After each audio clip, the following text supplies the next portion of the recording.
Thank you very much, Chair. I wanted to go back to the 54% could not prove deliverables were received.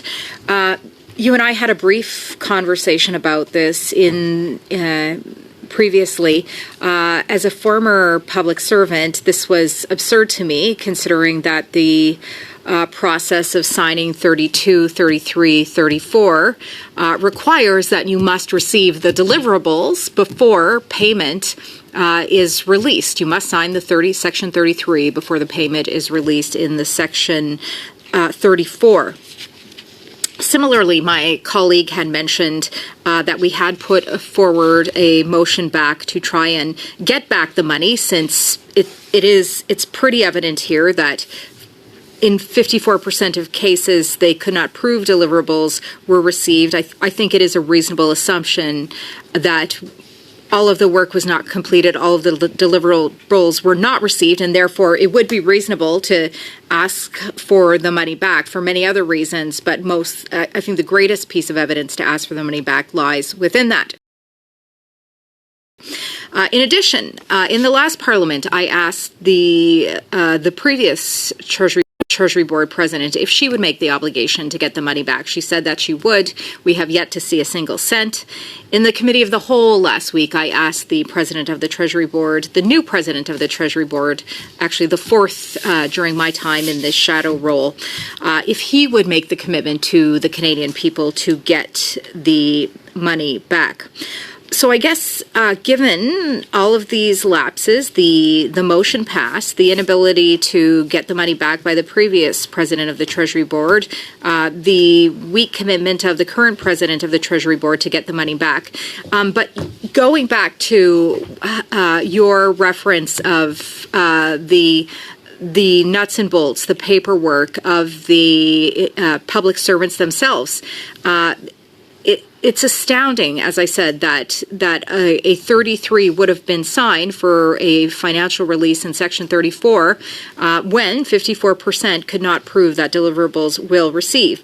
So this is all leading to my question of which, in your opinion, at what point are ministers accountable for the funds going out? Because we have seen in testimony again and again with GC Strategies and procurement that the rules are not being enforced and followed, as you indicated yourself, yet there seems to be no one who is ultimately accountable for this. And it seems to me that the ministers, which my colleague has pointed out, have been retained in this government, have been promoted in this government, are not even being held responsible for these funds. So at what point do you believe ministers are accountable for these funds that are paid out that we can't even prove for which we received a deliverable? Thank you. So if I may, Mr. Chair, just to clarify one of the percentages, it is in 46% of the cases that we found little to no evidence that supported deliverables. I do believe the honourable member gave a different number.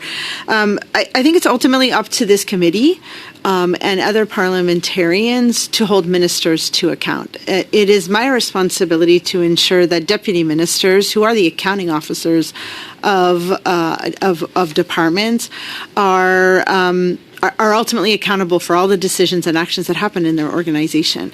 And the member is absolutely correct that there's a delegation made to an individual in the organization to authorize funds be dispersed, and that comes with responsibility. And we would expect that when that certification is done, that they leave a paper trail to ensure that they can demonstrate that they acted with the best interest of government and spent funds wisely. So ultimately, that's why I think deputy ministers should be coming here to speak to why their procurement processes and their procurement officers were not following procurement rules. Thank you. In addition, 82% of federal organizations could not prove that fees did not exceed market rates. Again, in my time as in the public service, 3 quotes were required. You had to take the lowest. Were any policies violated in not obtaining these? And are there best practices in other jurisdictions that exist to assure this does not happen again? So the finding about not being able to demonstrate that the fees paid were market rates is a unique one here, as many of these contracts were low dollar value contracts, as I mentioned previously, or they were contracts where only one valid bid had been received. And so while that exemption exists that you don't need to do a competitive process, there is still a requirement to make sure that the price paid is a market value price and not inflated. And this is one of the areas, and I think this is why the finding was so high, that so many times we didn't see this done, that many public servants didn't know that this requirement existed. But it is one to just double check that even though you don't go through the competitive process, that you do something to make sure that the price you're paying is a market rate. Thank you very much, Ms. COUTESY. Up next, Mr. Osborne, you have the floor for 5 minutes, please. Thank you. Not to